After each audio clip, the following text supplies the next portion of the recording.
Boa noite a todos, vereador, vereadora, pessoal, muito obrigado por vocês terem vindo, né? Vocês mais também, vem mais aqui participar das reuniões, todos os amigos.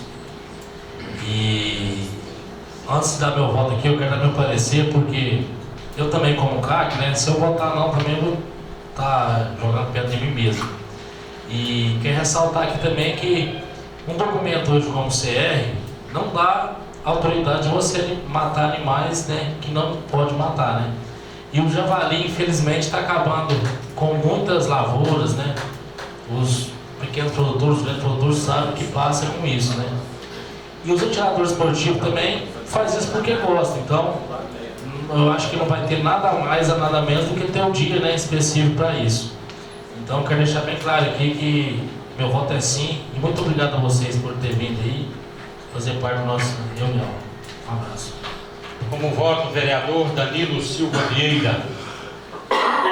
Cleito, faço minhas suas palavras, porque só o produtor rural sabe o prejuízo que o javali causa, tanto na lavoura quanto nos quintais de suas propriedades. E é o que você disse, Cleito, isso aí não tem nada a ver a repercussão que alguém falou aí à população. É simplesmente ter o Dia Municipal dos CACs. Meu voto é sim. E eu, Osanã de Oliveira Macedo, também voto sim.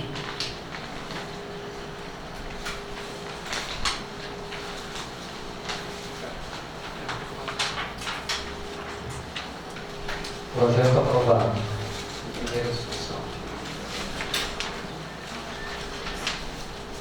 Em segunda discussão, projeto de lei número 023/2022, que institui o dia 12 de março como Dia Municipal das Vítimas da Covid-19 e de homenagem aos profissionais de saúde, de autoria do vereador Zanã. Em primeira votação...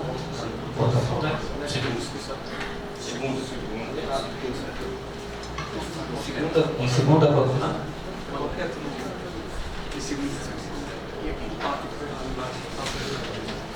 Corrigindo e ratificando.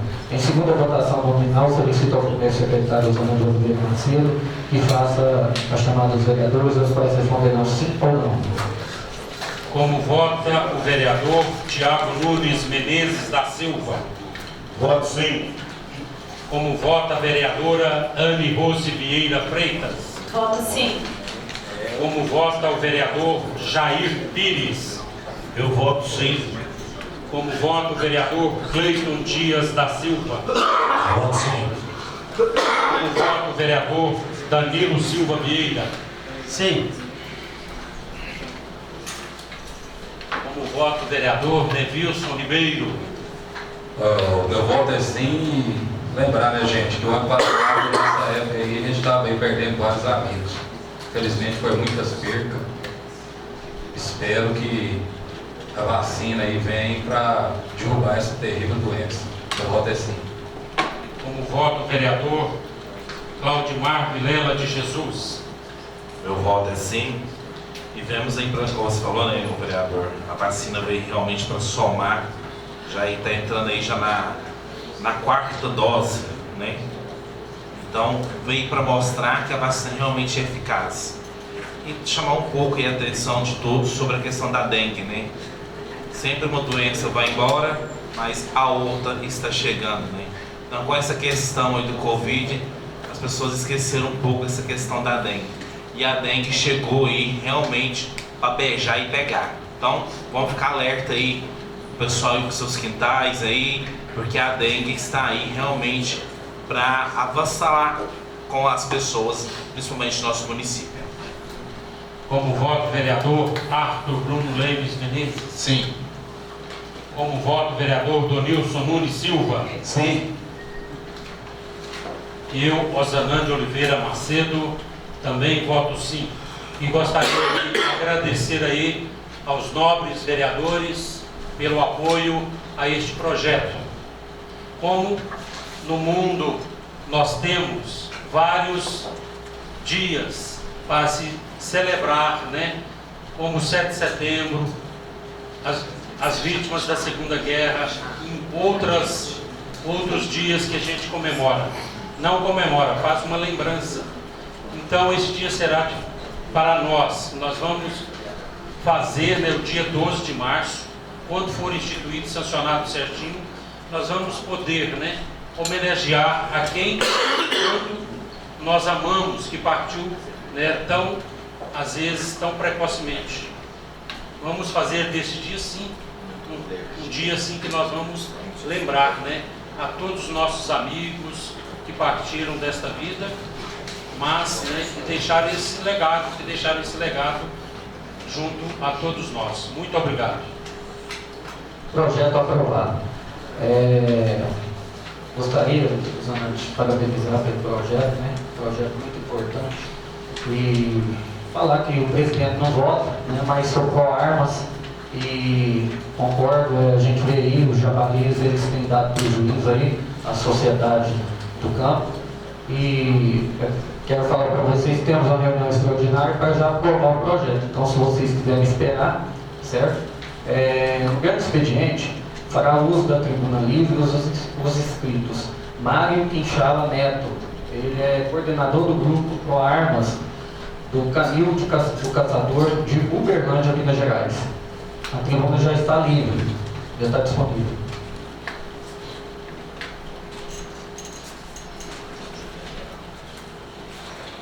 Mário, boa noite, né? Primeiramente agradecer por você ter deslocado lá da sua cidade até aqui.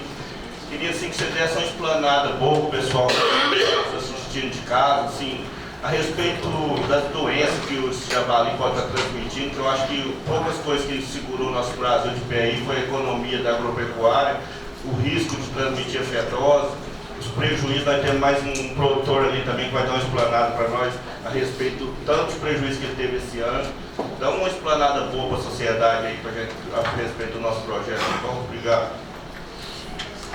Boa noite, Vossa Excelência Fábio Eustáquio, os demais vereadores. Eu já falo muito, né?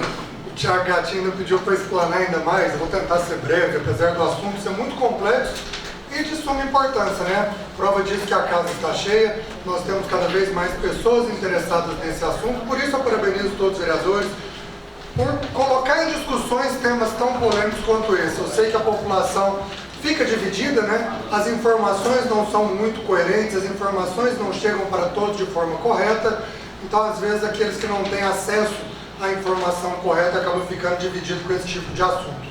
Em primeiro lugar, eu vou falar sobre o que é o CAC, que é o objeto, né, de votação desse projeto de lei, que é muito importante para os CACs.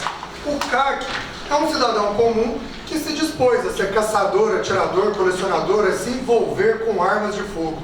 Mas para isso ele precisou de passar por um laudo psicológico, um laudo técnico de tiro, toda uma análise que ele tem que ter certidões de antecedentes criminais, tem que ter ocupação lícita, ele tem que ter um endereço fixo, ou seja, uma pessoa, por assim dizer, né, de nome limpo, uma pessoa sem nenhum tipo de vínculo com nenhuma criminalidade.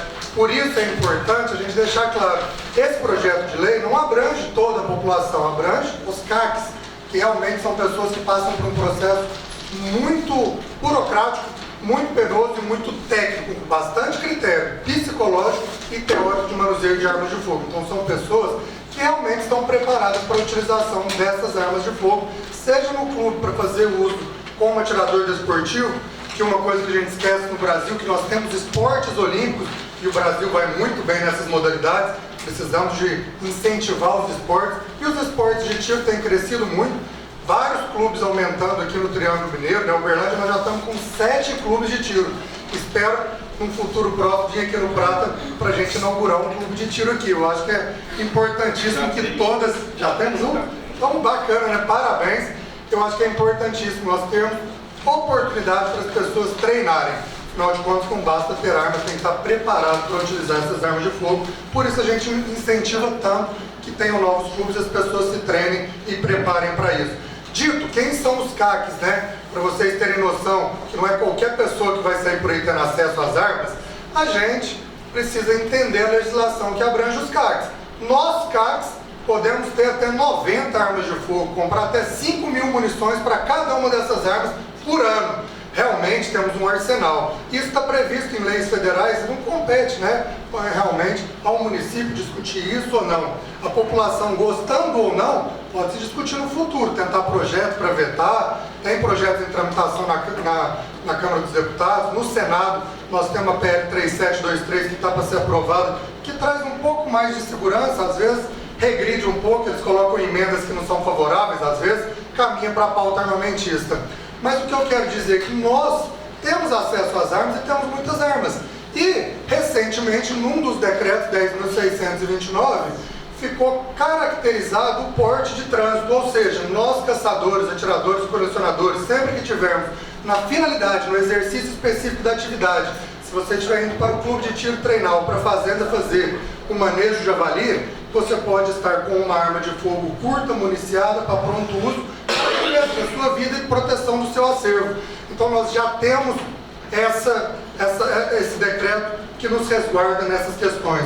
E o porquê da importância desse projeto de lei, não somente para o dia dos CACs, porque é importante reconhecer, né? São muitas pessoas envolvidas, precisa de ter um olhar das autoridades realmente para essas atividades, mas principalmente pelo texto, que apesar da emenda aqui, eu acho que ainda ficou muito bom, que caracteriza como efetiva necessidade, como risco a atividade dos CACs. Afinal de contas, como eu disse, temos muitas armas.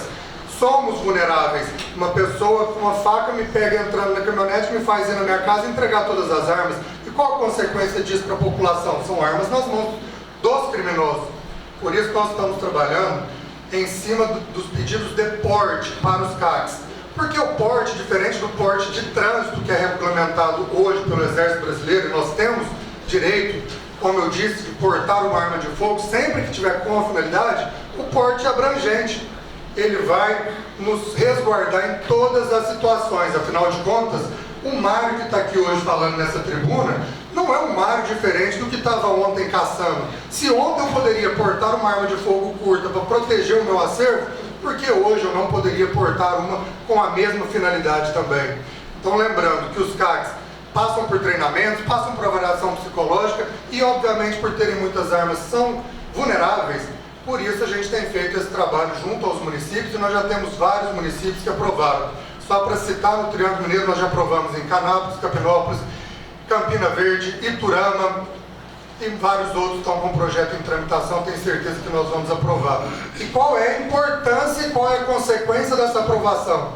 Hoje, como disse muito bem no texto, o porte pela Polícia Federal, ele já é previsto na Lei 10.869, que é o dito Estatuto do Desarmamento, lá de 2003, quando a população votou em favor do acesso às armas, o governo fez o contrário e criou leis restritivas. Apesar das leis restritivas, manteve o porte. Qualquer cidadão hoje pode dar entrada na Polícia Federal e solicitar o porte. O único problema é que o texto ele é confuso, por assim dizer, né? Ele deixa margens para interpretação.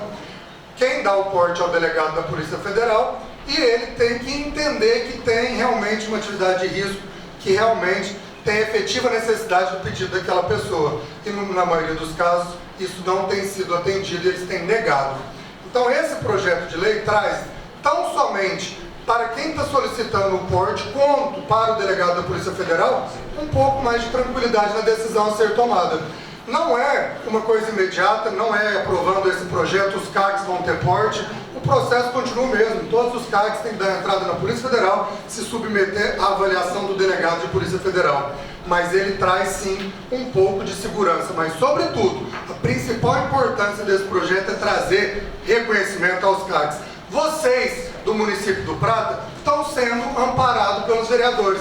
Se o delegado vai concordar ou não, se as leis vão permitir ou não que vocês tenham porte, é outro caminho. Mas a Câmara de Vereadores do Prata se preocupa com vocês e está votando a favor da segurança, não só de vocês, mas de toda a população. Porque, como eu disse, não queremos que essas armas caiam na mão de bandidos.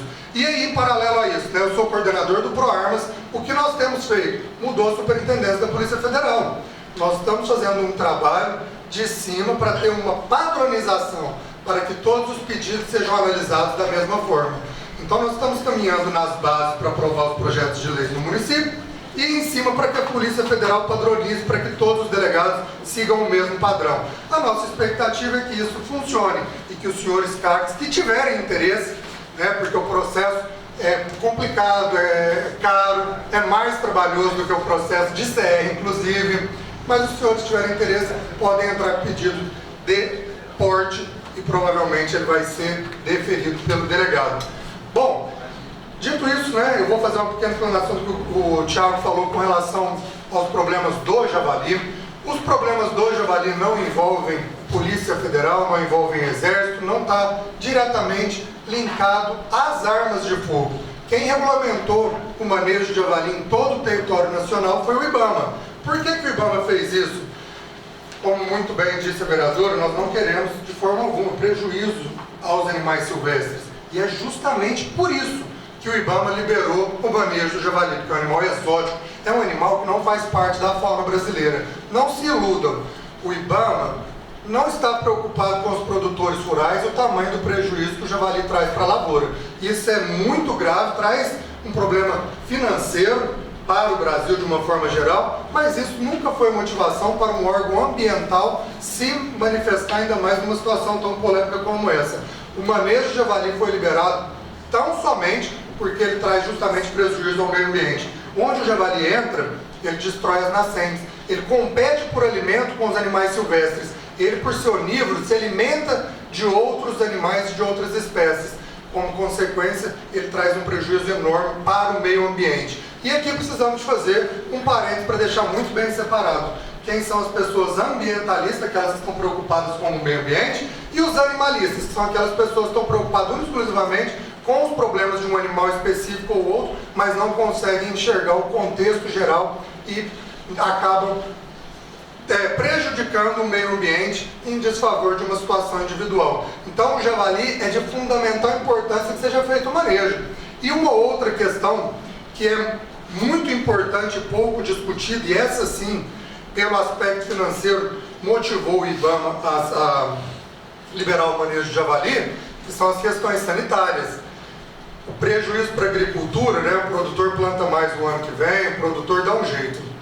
Agora, o risco sanitário, que o javali é transmissor de febre aftosa, de peste suína, e caso venha a se acontecer desses animais infectados transitarem no território nacional, aí esse sim é muito grave, porque nós temos a OMS de olho e o Brasil tem um acordo de fazer monitoramento, né, dos animais em vidas selvagens, né, em vida livre, para mostrar que esses animais estão livres, principalmente dessas duas enfermidades, e assim o Brasil continuar exportando, principalmente a carne suína, que é tão crescente, né, tão forte para o Brasil.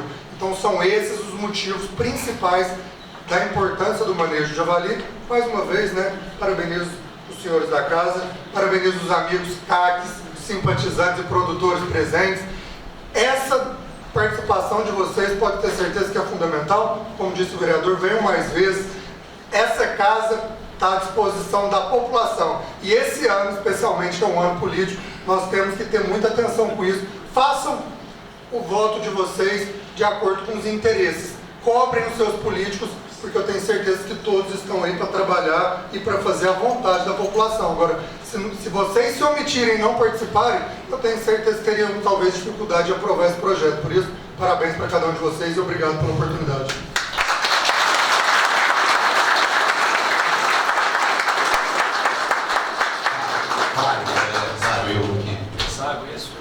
Posso fazer perguntas?